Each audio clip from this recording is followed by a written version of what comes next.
আসসালামু আলাইকুম। বাংলাদেশ বেতার, রাজশাহী। স্থানীয় সংবাদ পড়ছি সাঈদ মল্লিক। রাজশাহী অঞ্চলে বইছে মৃদু শৈত্যপ্রবাহ। পৌষের কনকনে হিমেল হাওয়ায় দুর্ভোগে বেড়েছে দরিদ্র, অসহায় ও ছিন্নমূল মানুষের। বিশেষ করে শ্রমজীবী মানুষ ঘর থেকে কষ্টে বেরিয়ে পড়ছেন। তবে সরকারি ছুটির দিন হওয়ায় রাস্তাঘাটে মানুষের উপস্থিতি কিছুটা কম। এদিকে ঠান্ডায় বাজারে গরম কাপড়ের বিক্রি বেড়েছে। বিভিন্ন বিপণী বিতান ও শপিং মল ছাড়াও ফুটপাতে গরম কাপড় কিনতে ভিড় জমাচ্ছেন মানুষ। তবে শীত থেকে দরিদ্র মানুষকে রক্ষায় সরকারি উদ্যোগে শীতবস্ত্র বিতরণ করা হচ্ছে। এরই মধ্যে পবা, চারঘাট, দুর্গাপুর, গোদাগাড়ী, বাঘা সহ সকল উপজেলা নির্বাহী কর্মকর্তাগণ নিজ নিজ এলাকায় কম্বল বিতরণ করেন। এই কার্যক্রম অব্যাহত থাকবে বলে জানানো হয়েছে।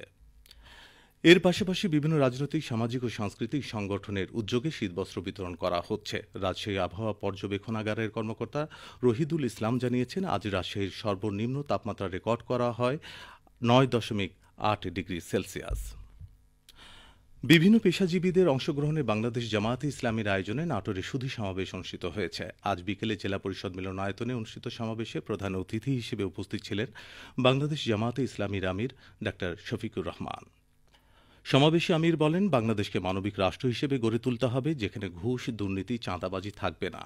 এজন্য কোরআনের শিক্ষার মাধ্যমে নৈতিক ও জাগতিক শিক্ষার উৎকর্ষতা সাধন করতে হবে। শিক্ষা ঠিক হলে সব ঠিক হবে। বিগত সময়ে শিক্ষা সবচেয়ে বেশি ক্ষতিগ্রস্ত হয়েছে। আমাদের না আছে নৈতিকতা, না আছে বৈষয়িক শিক্ষা। দুই দিকেই আমরা দেউলিয়া হয়ে গেছি। সন্তানকে মানুষের মতো মানুষ করে গড়ে তোলার শিক্ষা ব্যবস্থা চাই। এই শিক্ষার মাধ্যমে তারা যেন মানুষকে সম্মান করতে শেখে, দেশকে, দেশের মাটি ও মানুষকে ভালোবাসতে শেখে। জেলা জামাতের আমির অধ্যাপক ড মীর নুরুল ইসলাম সমাবেশে সভাপতিত্ব করেন। সিরাজগঞ্জের রায়গঞ্জের চান্দাইকোনা বহুমুখী উচ্চ বিদ্যালয়ের ১০৪তম প্রতিষ্ঠা বার্ষিকী উপলক্ষে শীতবস্ত্র বিতরণ, কেক কাটা ও নামাজ ঘরের উদ্বোধন করা হয়েছে। অনুষ্ঠানে প্রধান অতিথি হিসেবে উপস্থিত ছিলেন উপজেলা নির্বাহী কর্মকর্তা মোহাম্মদ হুমায়ুন কবির।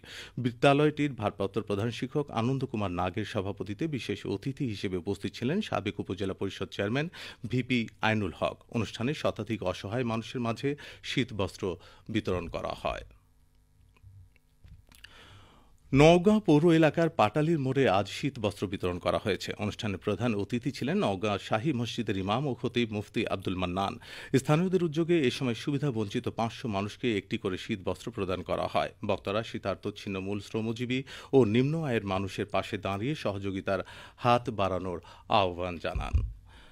সিরাজগঞ্জের কাজীপুরে বিএনপি নেতাকর্মী ও জনসাধারণের সাথে মত বিনিময় করেছেন বিশিষ্ট কণ্ঠশিল্পী ও বিএনপি নেত্রী রোমানা মোর্শেদ কনক চাঁপা। আজ দিনব্যাপী কাজীপুর উপজেলার সোনামুখী বাজার, মাইজবাড়ি, ঢেকুরিয়া ও লক্ষ্মীপুরে মত বিনিময় সভাগুলো অনুষ্ঠিত হয়। এই সময় উপস্থিত ছিলেন গাজীপুর উপজেলা বিএনপির সহ সভাপতি অ্যাডভোকেট রবিউল হাসান সহ অন্যান্য নেতৃবৃন্দ। মত বিনিময়কালে কনক চাঁপা বলেন, কর্মজীবনে একজন সঙ্গীত শিল্পী হিসেবে মানুষের মন জয় করার চেষ্টা করেছি। বাকিটা জীবন মানুষের সেবায়, তাদের কল্যাণে কাজ করে যাব।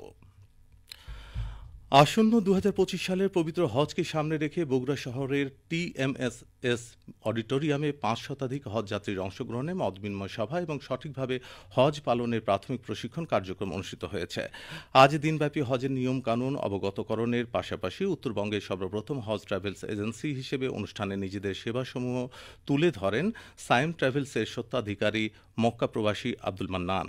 এছাড়াও অনুষ্ঠানে এবছরই প্রথম হজ যাত্রীদের সামনে বক্তব্য রাখেন সৌদি আরব মক্তবের পরিচালক জামাল ওসমান খান।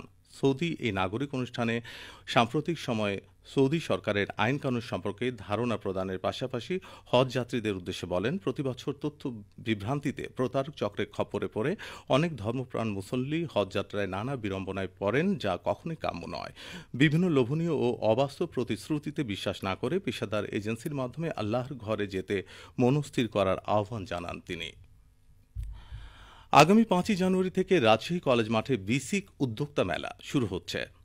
এদিন বিকালে প্রধান অতিথি থেকে মেলার আনুষ্ঠানিক উদ্বোধন করবেন রাজশাহী বিভাগীয় কমিশনার খন্দকার আজিম আহমেদ। এদিকে আমাদের বগুড়া সংবাদদাতা জানান, বগুড়ায় জেলা প্রশাসনের উদ্যোগে আগামীকাল থেকে ৭ দিনব্যাপী বিভাগীয় এসএমই পণ্য মেলা শুরু হচ্ছে। বগুড়া শহরের আলতাফুন্নেসা খেলার মাঠে বিকেল ৩:৩০টায় এই মেলার উদ্বোধন করবেন জেলা প্রশাসক হোসনা আফরোজা।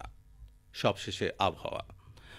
আজ রাজশাহীতে সর্বোচ্চ তাপমাত্রা ছিল ২২.৮ ডিগ্রি এবং সর্বনিম্ন ৯.৮ ডিগ্রি সেলসিয়াস। সন্ধ্যে ৬টায় বাতাসে আপেক্ষিক আর্দ্রতার পরিমাণ ছিল ৮৯%। রাজশাহী ও পার্শ্ববর্তী এলাকায় আগামীকাল সূর্যোদয় ভোর ৬টা ৫০ মিনিটে। সংবাদ শেষ হলো। আমাদের পরবর্তী স্থানীয় সংবাদ প্রচারিত হবে আগামীকাল সকাল ৮টা ১০ মিনিটে।